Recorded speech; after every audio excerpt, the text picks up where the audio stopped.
नमस्ते दोस्तों, कैसे हो आप सब। उम्मीद करती हूँ बहुत ही अच्छी होंगे। ये बताने के लिए कमेंट बॉक्स में जय माँ लक्ष्मी अवश्य लिखिएगा।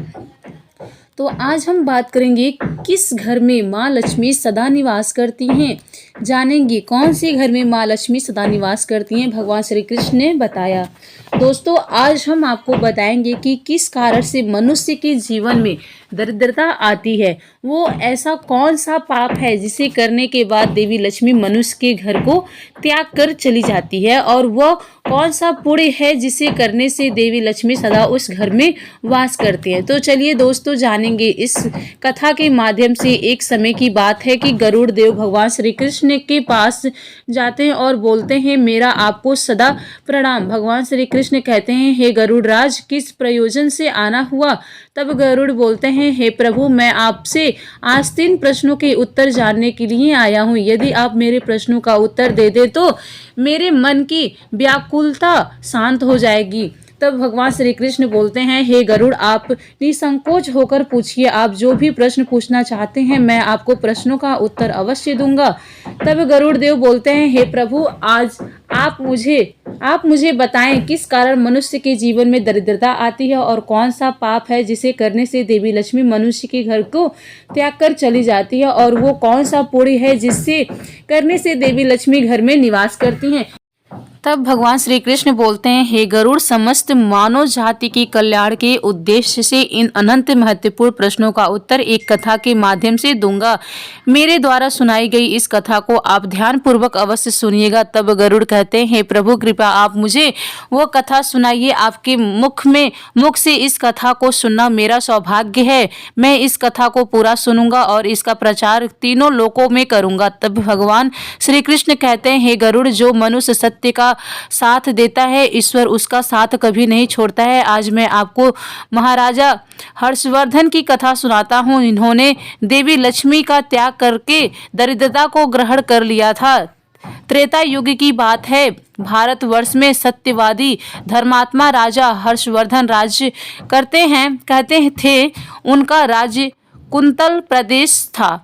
उनके राज्य की प्रजा उनसे अत्यंत संतुष्ट रहा करती थी। महाराजा हर्षवर्धन बड़े दानी और शूरवीर और वचन का पालन करने वाले थे। वो सदैव अपनी प्रजा के हित का ही विचार करते थे। महाराजा हर्षवर्धन इतने दयालु थे कि इनकी महानता का परिचय इन बात से पता चलता है, जब भी उनके नगर में कोई भी साधारण मनुष्य बिक्री करने के लिए बाजार में अन्य वस्त्र आदि कोई वस्तु लाता है, यदि वह वस्तु सायंकाल तक नहीं बिकती तो उसे राजा स्वयं खरीद लिया करते थे, ताकि इनके राज्य में कोई खाली हाथ ना जा सके। अपनी प्रजा के हित के लिए राजा ने यह प्रतिज्ञा की थी कि सायंकाल होते ही राजा के सेवक शहर में भ्रमण करेंगे, और जब वो किसी को कोई वस्तु या द्रव्य लेकर बैठा हुआ देखेंगे जिस किसी ने खरीदा ना हो, तो महाराजा के सेवक उस व्यक्ति से उस वस्तु की कीमत पूछेंगे और उनकी इच्छा और जरूरत के अनुसार उस वस्तु की जो भी कीमत होती वो कीमत देकर उसकी वस्तुओं को खरीद लेते थे।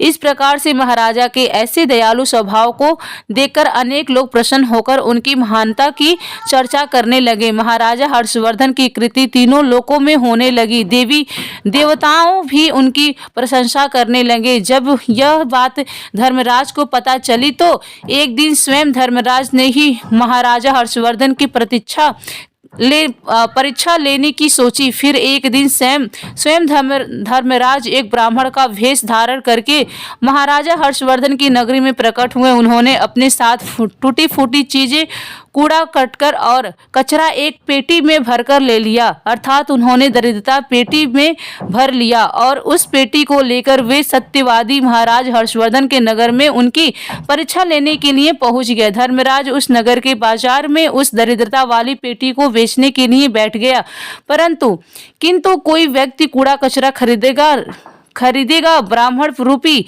धर्मराज दिन भर वहीं पर बैठे रहे, लेकिन किसी ने भी उनका कूड़ा कचरा नहीं खरीदा। जब सायंकाल हुआ तब राजा के सेवक हमेशा की तरह की बाजार में घूमने लगे। जिसका भी बिक्री का सामान बचा होता उसे वो उचित धन देकर खरीद लेते थे ताकि कोई खाली हाथ घर ना जा सके। फिर उन सेवकों ने देखा कि एक ब्राह्मण अपनी पेटी लेकर बैठा हुआ है। राजा के सेवकों ने उन ब्राह्मण महाशय के पास जाकर पूछा, ब्राह्मण महाराज, आप इन नगर में नए दिखाई दे रहे हैं, क्या हुआ? आपका सामान किसी ने भी नहीं खरीदा, ऐसा क्या लेकर आए हैं आप अपनी इस पेटी में? महाराज के आदेश के हम आपका ये सामान खरीदने के लिए आए हैं, कृपया बताइए आपकी इस पेटी में क्या है और इसका मूल्य कितना है? तब उस ब्राह्मण ने कहा, हे सैनिकों, मैं इस पेटी में दरिद्रता लेकर आया हूँ, अर्थात कूड़ा कचरा भर कर लाया हूँ और इसका मूल्य 1000 रुपये स्वर्ण मुद्राएं हैं। उस ब्राह्मण के ऐसे विचित्र वचन सुनकर वे सभी सैनिक हंसने लगे और फिर उन्होंने उस ब्राह्मण से कहा, हे ब्राह्मण, आपकी पेटी में कूड़ा भरा हुआ है, इसे कौन लेगा? इसका मूल्य तो 1 रुपये भी नहीं है। फिर उस ब्राह्मण ने कहा, हे सैनिकों, यदि इसे कोई नहीं लेगा तो मैं इसे वापस अपने घर लेकर जाऊंगा। मैंने तो सुना है कि आपका महाराज यहाँ से किसी भी व्यापारी को खाली हाथ वापस नहीं जाने देता है, उसका सारा द्रव्य खरीद लेते हैं। लगता है कि मैंने आपके महाराज के बारे में झूठ सुना है। उस ब्राह्मण की ऐसी बात सुनकर राजा के सेवकों ने कहा है, हे ब्राह्मण, आपने सही सुना है, हमारे महाराज किसी भी व्यापारी को खाली हाथ घर से नहीं भेजते हैं, उसका सारा माल खरीद लेते हैं। इसलिए तुम थोड़ी देर रुको, हम अभी महाराज के पास जाकर आते हैं। फिर उनमें से एक सेवक महाराज हर्षवर्धन के पास जाता है और उनसे कहता है, हे महाराज, आज हमारे नगर में बाजार में एक ब्राह्मण आया है, वो बड़ा ही विचित्र है। वो अपनी पेटी में कूड़ा कचरा भरकर लाया है और उसका मूल्य 1000 रुपये स्वर्ण मुद्रा बता रहा है।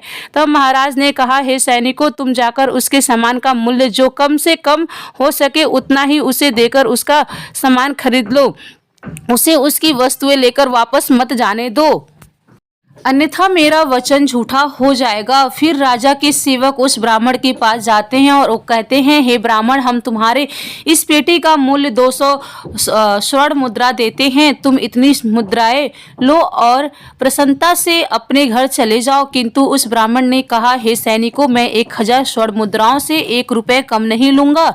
यदि तुम मेरा सामान खरीदना चाहते हो तो खरीद लो, नहीं तो मैं अपना सामान लेकर वापस चला जाता हूँ। तब उन राजा ने सेवकों ने कहा, हे ब्राह्मण, ठीक है, अब हम तुम्हें इस पेटी के बदले 500 मुद्राएं देते हैं, इतना मूल्य तुम्हारे लिए सही रहेगा। लेकिन फिर भी वह ब्राह्मण नहीं मानता और 1000 स्वर्ण मुद्राओं पर ही अड़ा रहा और कहने लगा, मेरा सामान लेना है तो कहो, नहीं तो मैं चला। अब फिर से वह सैनिक लौट कर राजा के पास जाते हैं और उनसे कहता है, हे महाराज, उस ब्राह्मण को हमने 500 मुद्राएं देने की कोशिश की, किंतु वो फिर भी नहीं मान रहा है। उसकी पेटी कचरा और दरिद्रता से भरा पड़ा है, लेकिन फिर भी वो 1000 मुद्राएं ही मांग रहा है। हे महाराज, आपको उसका कचरा 1000 मुद्राओं से नहीं खरीदना चाहिए। महाराजा हर्षवर्धन कहते हैं, हे सैनिक, यह मेरी सत्य की प्रतिज्ञा है, मैं किसी भी व्यक्ति को अपने राज्य में खाली हाथ जाने नहीं दे सकता, हम सत्य का त्याग भी नहीं करेंगे। इसलिए तुम लोग वह ब्राह्मण जो कीमत कह रहा है उससे उसकी वस्तुओं खरीद कर ले आओ, इसमें संकोच मत करो। फिर वो सैनिक उस ब्राह्मण के पास गए और 1000 मुद्राएं देकर वो दरिद्रता से भरी पेटी खरीद ली। फिर महाराज ने वह दरिद्रता से भरी पेटी राजमहल में रखवा दी। रात्रि में जब सोने का समय हुआ तब महाराज से एक सुंदर सी स्त्री निकली। उसे 4 हाथ थे और हाथों में कमल पुष्प थे। उसने समुद्र आभूषण धारण किए हुए थे। जब महाराज ने उस सुंदर स्त्री को देखा तो महाराज आश्चर्य में पड़ गए। उन्होंने उस स्त्री से पूछा, हे देवी, आप कौन हो और इस रात्रि के समय में यहाँ क्या कर रही हैं?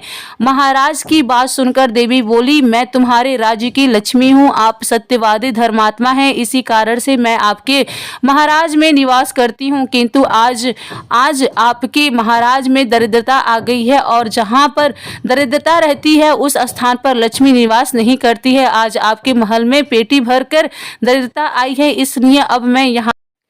तब महाराजा हर्षवर्धन ने हाथ जोड़कर प्रणाम करके देवी लक्ष्मी से कहा, हे महालक्ष्मी, आपकी जैसी इच्छा। मैं अपने वचन और प्रतिज्ञा से बंधा हुआ हूँ, मैं अपना वचन नहीं तोड़ सकता। इस कारण से मैं उस दरिद्रता से भरी पेटी को लेने से मना नहीं कर सकता था। कृपया आप मुझे क्षमा कीजिए। तब देवी लक्ष्मी राजमहल का त्याग करके चली जाती हैं। थोड़ी देर बाद राजा ने एक बहुत ही सुंदर युवा पुरुष को राजमहल के दरवाजे से निकलते देखा तो महाराज ने उनसे पूछा, हे देव, आप कौन हैं? यहाँ पर कैसे आए और आप कहाँ जा रहे हैं? उस सुंदर पुरुष ने कहा, हे राजन, मेरा नाम दान है। आप सत्यवादी धर्मात्मा हैं, सदैव धर्म का पालन करते हैं। इसी कारण से मैं आपके राजमहल में निवास करता था, किंतु अब देवी लक्ष्मी आपके राजमहल को त्याग कर चली गई हैं। लक्ष्मी ने बिना आप दान कहाँ से करेंगे, इसलिए मैं भी अब आपको छोड़कर जा रहा हूँ। तब महाराज हर्षवर्धन बोले, हे देव, ठीक है, जैसी आपकी इच्छा, आप भी जा सकते हैं, किंतु मैं अपने वचन को तोड़ नहीं सकता। फिर वो दान भी महाराज को छोड़कर चला जाता है। इसके बाद अन्य एक सुंदर पुरुष राजमहल से निकलता हुआ दिखाई पड़ा। तब महाराजा ने उससे भी पूछे, हे देव, आप कौन हैं और कहाँ जा रहे हैं? तब उस पुरुष ने कहा, हे राजन, मैं यज्ञ हूँ। आप सत्यवादी धर्मात्मा हैं, आप सदैव दान धर्म करते हैं। इसी कारण से मैं आपके राज्य में निवास करता था, किंतु अब लक्ष्मी और दान आपका घर छोड़कर चले गए हैं, तो मैं भी जा रहा हूँ, क्योंकि लक्ष्मी के बिना यज्ञ नहीं किया जा सकता और दान के बिना यज्ञ संपन्न नहीं हो सकता। इसलिए मैं भी आपका त्याग करके जा रहा हूँ। महाराज हर्षवर्धन ने कहा, हे देव, ठीक है, जैसी आपकी इच्छा, आप भी जा सकते हैं, किंतु मैं अपने वचन का त्याग नहीं करूंगा।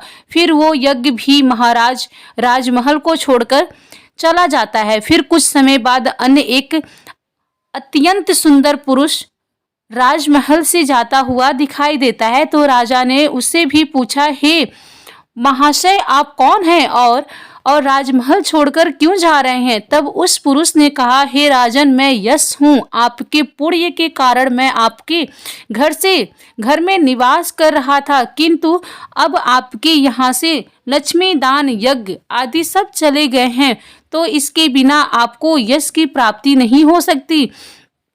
इसी कारण से मैं भी यहाँ से जा रहा हूँ। तब राजा ने उसे भी नमस्कार किया और आदर पूर्वक जाने दिया। फिर उसके बाद अन्य एक अत्यंत सुंदर स्त्री राजमहल से निकलती, जिसने सुंदर वस्त्र परिधान किए हुए थे। उसे देखकर राजा ने पूछ लिया, हे देवी, आप कौन हैं और आप किस कारण से मेरे राजमहल का त्याग कर रही हो?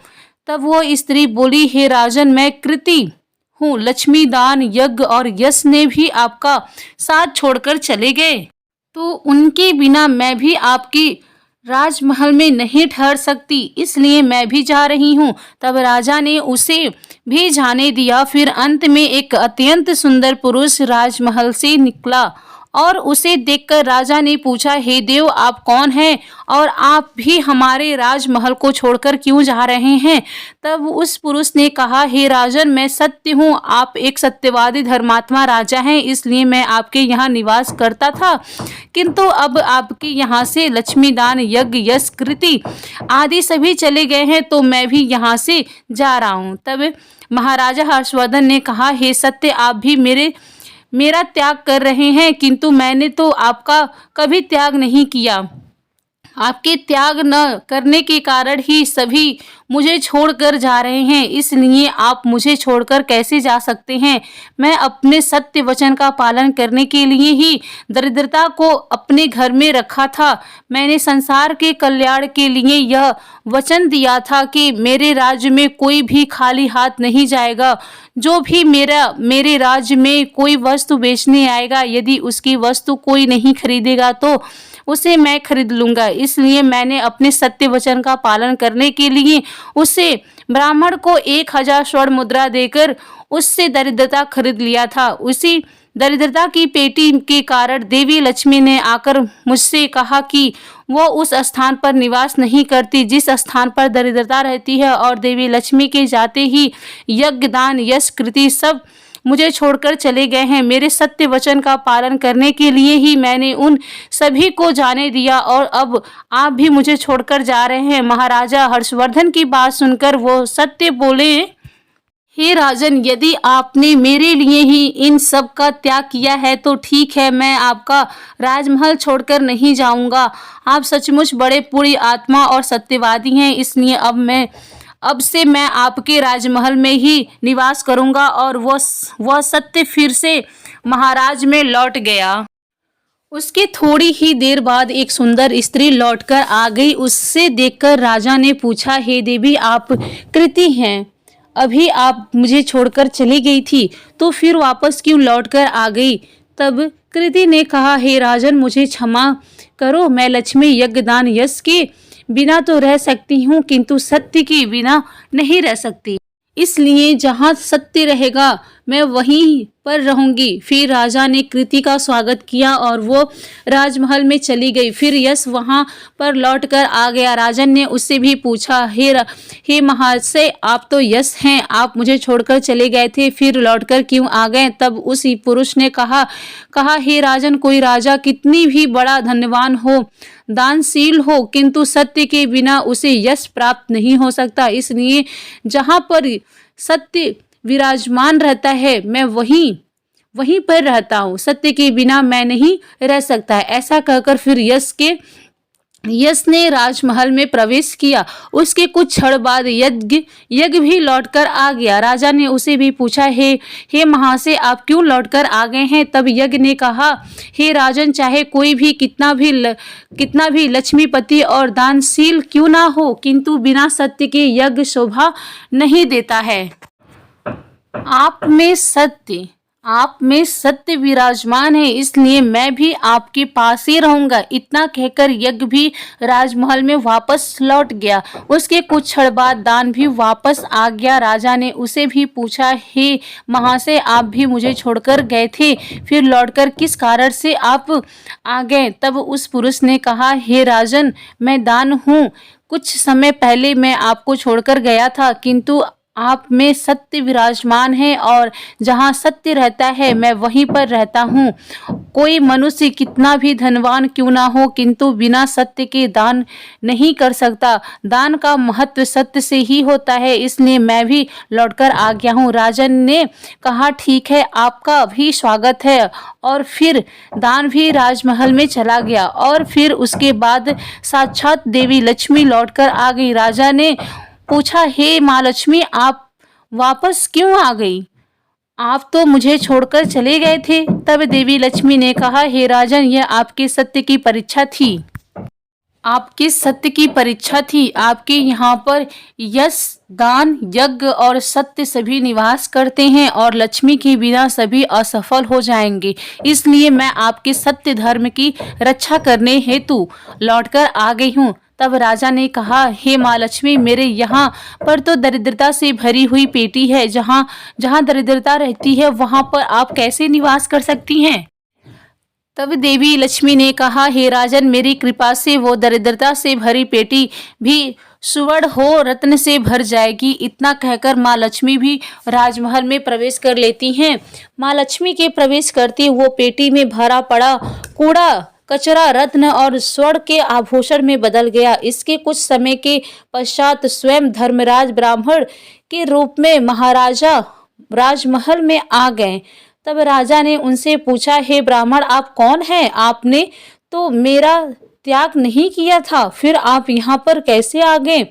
तब उस ब्राह्मण ने कहा, हे राजन, मैं साक्षात धर्म हूँ। मैं ही ब्राह्मण का रूप धारण करके आया था, और मैंने ही 1000 स्वर्ण मुद्रा के बदले तुम्हें दरिद्रता दिया था, किंतु तुमने अपने सत्य के बल से मुझे जीत लिया। इसलिए अब मैं तुम्हें वरदान देने के लिए आया हूँ।